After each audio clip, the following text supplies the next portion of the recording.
Welcome back once again, ladies and gentlemen. I am Brian. You are Chords and Notes Nation. It is late morning, early afternoon when I am recording this. We are on the 19th of November. This is Ren with Eden. This was done 3 days ago, put up 3 days ago by Ren. So I'm very much looking forward to reacting to his new stuff. It's a little out of sync with what I've started doing this past week, where I went back to the beginning, his earliest videos, and kind of chronologically moving forwards to sort of meet up where I was, because originally what I was doing is I was moving backwards with his newest stuff and then moving backwards chronologically, if you guys know what I mean. And as I'm going down this, what I call a Ren trail, going down the Ren trail, I've just found this fascination with his expressiveness as an artist, and with wanting to know about him more through his music, and what his journey is, and what exactly the message is he's trying to get to us, not only in each individual reaction, but as a whole. And yes, I have to say, sometimes my interpretation of what he's trying to get through is different.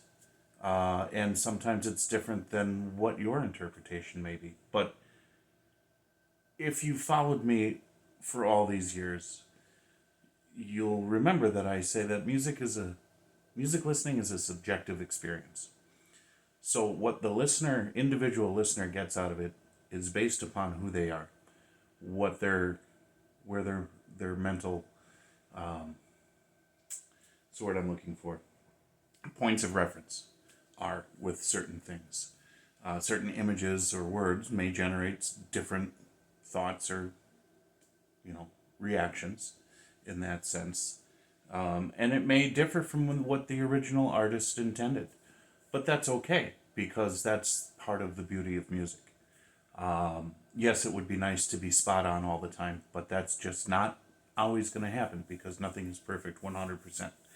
And since I'm not like a die-hard, everything about Ren kind of fan, I'm not going to always understand certain contexts that others may have gotten based on maybe interviews or things he wrote about these songs.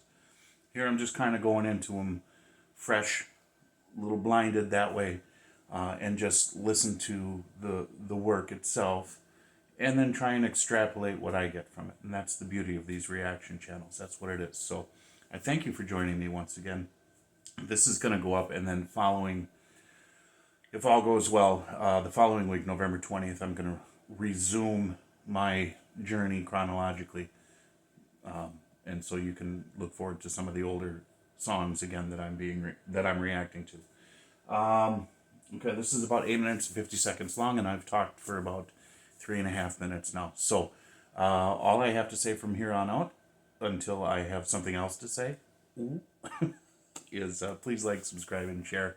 And if you would definitely check out the description box below for more things. All of my Ren videos are going to be early released on Patreon as soon as I can get into that rhythm, because usually, like, this one is going to get published as soon as I finish it. But once I start adding to the stockpile, it goes to Patreon first, and then will be released on YouTube. Lots of other things going on Patreon. All right, we do have closed captions, so let's make sure those are on. Okay, here we go. Let me tell you a story as old as time, the story of Adam and Eve. It starts with a God who wanted more. God had just created the heavens and the earth. He had the angels by his side, but they had no will of their own, and so the autonomy to love or reject him was never theirs. All but for one, the once called bringer of light, Lucifer, morning star. Lucifer was the fairest and most intelligent of all the angels. He was the closest thing to God's image, and in his likeness, Lucifer felt restless. He began to question and doubt God. He doubted the hierarchy imposed upon him. He felt God was arrogant. In his frustration, Lucifer built a throne, that stood even above gods and declared mutiny. A war ensued. God, being all-powerful, came out the victor and banished Lucifer from the heavens and exiled him to earth. Once again, God was alone with his power. Perhaps from loneliness, perhaps from curiosity, perhaps from a desire to share love, God began to work on his greatest project yet, a being that would mirror himself, the human, two humans specifically, Adam and Eve. They were placed inside a paradise built for them on earth, the Garden of Eden. In the garden, God placed a tree that bared fruit that would grant anyone who ate it powers bestowed only to a God, to tell good from evil, left from right, to live righteously or to sin. He named this the Tree of Knowledge. God told Adam and Eve they could eat whatever they wanted in the garden, but never the fruit from the Tree of Knowledge. And if they disobeyed him, it would be punishable by death. The basic way the story of Eden is told is that Eve was tempted by Lucifer in the form of a serpent to eat a fruit from the Tree of Knowledge. Convinced, she bit the fruit, she passed it to Adam, and he did the same. Suddenly, ultimate knowledge filled their minds, and they realized they were naked and felt shame. God discovered this betrayal and felt angered. He exiled Adam and Eve and cursed them with the life of a mortal. They would work, they would bear children, and they would die. The fate of a human. Now look deeper. In the story, the serpent tempted me by telling me I would gain ultimate knowledge and that God would spare me. Both were true. This wasn't some great deception, meaning that Satan, in the likeliness of God, perhaps understood his intentions. In fact, The only lie uttered in the Garden of Eden was by God, who did not end up condemning Adam and Eve to death. death. This could be seen as an act of Mercy, but the sheer fact that the tree existed and that humans were initially cut off from this knowledge. may imply some part of God was afraid that if humans were granted the gift of perception, they, like Lucifer, would have the power to reject him too. The fact that there stood a beautiful tree that could grant this knowledge in the first place implies that a small part of God, supposedly all-knowing, perhaps wanted and intended the humans to fight too. In the Bible, Satan was an exiled angel of free will. Humans are exiled descendants of Adam and Eve. also with free will. Not only have we shared a similar fate to the devil, we were also both constructed in the They're image of also our all Creator, constructed in the image of our Creator. meaning our behaviors, in some shape or form, imperfectly echo his. We could assume that this kind of God has his doubts, But- but as the most powerful Being in the universe he has no one above him to turn to with questions, and no one to Doubt but himself, an incredibly lonely and isolating existence. We must only assume that the common thread between God, Lucifer, and us is the desire for more, an eternal curiosity, a desire perhaps birthed from a seed of loneliness. If not, why would we exist in the first place? The constantly looping bittersweet irony is whether gifted by some omnipotent God or simply a byproduct of billions of years of evolution, here we stand in 2023 as creatures with free will, the only creatures that understand and define good from bad, creatures with the potential of a God. And what do we do with that free will, my friends? We willingly walk to the edge of a cliff. In the name of progress, we jump off the precipice. The empires we build ravage the earth. The natural order of things are necessary to survive. Any systems which do not honor homeostasis eventually perish. Our free will overrides our own biological instinct. We can take more than we eat. We can kill more than we need. We can willingly create weapons with the potential to burn everything we built to the ground. We willingly decide to bow at the altar of greed, the most insidious and destructive of all sins.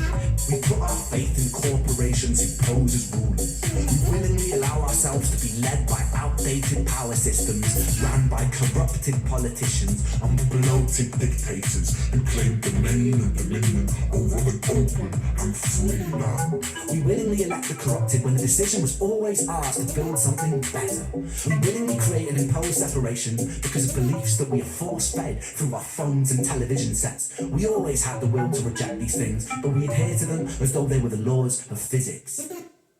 War, famine, pestilence, greed, these aren't things imposed upon us by an all-powerful God or by his demonic adversary. They are here because of us, not because of free will, but because of our inability to use it. We must be motivated to be better, not out of fear of punishment of an eternal damnation, but because the choice exists, because we love ourselves, because we have the power to absolve ourselves of so much unnecessary suffering. Take a second to be in this very moment. In this moment, how much suffering is happening all over the planet right now? How many people are dying of illnesses that could have easily been cured, but aren't because of the selfishness and greediness of humanity? How many people break their backs and reject their own passions to simply afford bills and food? How many of us crave distraction from existence? How many of us numb that pain in whatever way necessary? How many children are being abused? How many people sleep cold and hungry on the streets?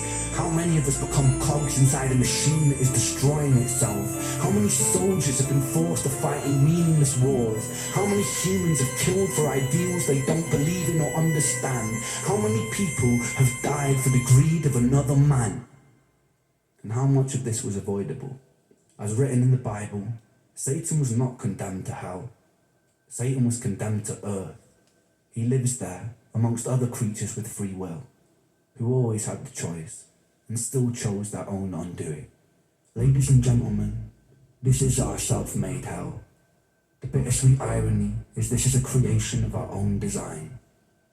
I'll leave you with this. Consider what you have done here today. You have worked together as individuals collaborating to form a giant neural network, a hive mind capable of achieving incredible things. We have lent on each other's strengths to solve puzzles and decipher riddles, and we've done so to win money. Imagine applying that same spirit and determination to creating the closest thing we have to paradise here on Earth. By using the power of collaboration, we can work together to even the playing field for everybody. Our dystopias can become utopias. Our Jahannams can become Jannah. Our hells can become heaven, right here on Earth. And this sentiment applies to atheists, agnostics, and believers alike. Myself, I'm an agnostic who believes. I believe in us. We must do better because we can choose to. We must be better simply because the option exists. Thank you. Okay. All right. Very interesting. So many things that I want to say, and so many things that don't have to be said. Some things probably should be said. So I get where he's coming from. But I think there are some fundamental misunderstandings here. All right. The fact that I've never heard it before that angels do not have free will, other than one. I just don't. I've never heard that before. So there is no. I'm not going to refute it, but I'm not going to agree with it. I do know that the story of Lucifer was he did not create a throne higher than God's. He cannot. He is a creation. He is not a creator. And I'll get to that in a minute. But he fell in love with his own appearance. He was a beautiful angel. He was the highest of all angels. And in that lust, he sinned against God. And then he wanted to be God. That's what that was. And in that, he had condemned himself and a third of the angelic host, which we call demons now. And he is the ruler of the systems of this world for a limited time. So when we start talking about what he was talking about, that it's us, we chose this. No. Yes, we can choose those actions.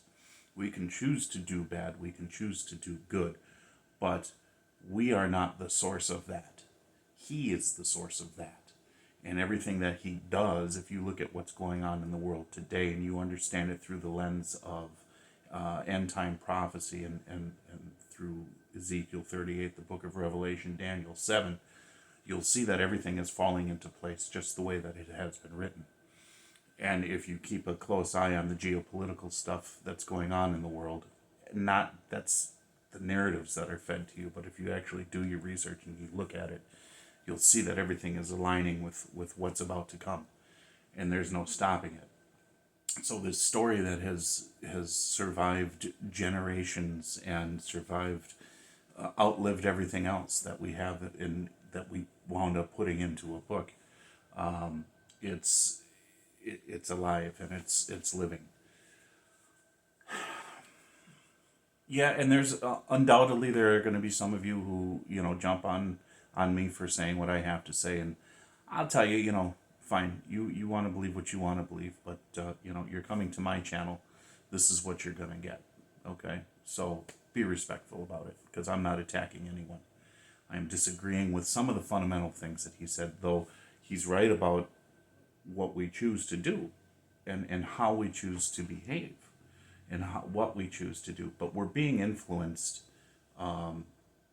by, we have choices in front of us. We can move in a direction that's evil, or we can move in a direction that's good. That's the ultimately where I do agree with him on this.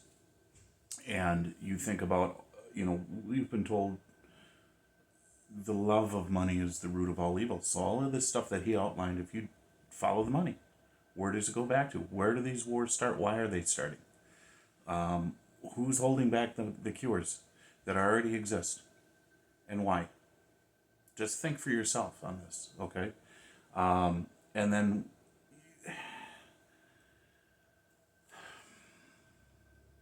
the other thing I wanted to say is that Jesus told us that Satan is here to kill, steal, and destroy. Those three things. So anything that exists within those realms of killing, stealing, and destroying is satanic in nature. It's not from God. Okay. Yes, God created everything, and yes, there are basic fundamental questions. If he created everything, why did he allow the whole problem of evil and all of that sort of stuff that's been around for a while? But God is not the author of confusion. Okay, someone else is. So you have to remember that. He's also the one that cast dispersion in the Garden of Eden. So don't say that there was not a lie that was not said in the Garden of Eden. There was. And when the serpent said, did God really say that?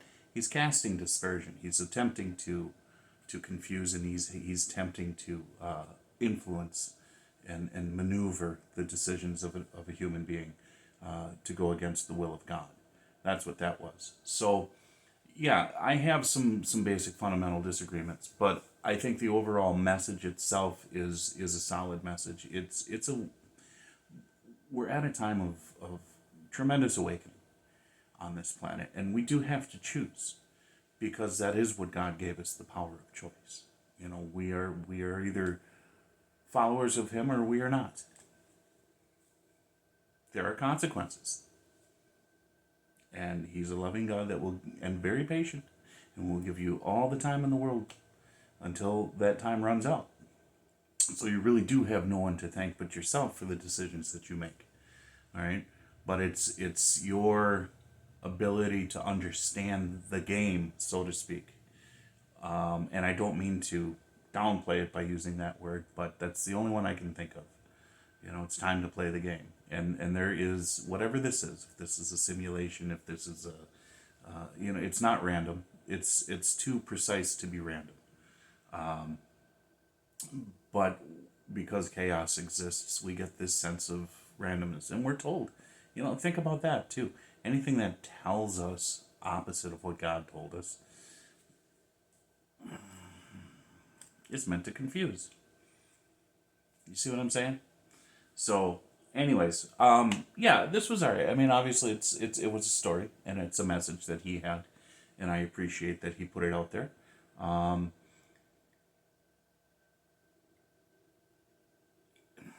gonna leave it at that. I'll leave it at that. That was my reaction to his piece. Eden. God bless you guys. Jesus does love you. Romans 8:28. I will talk to you later.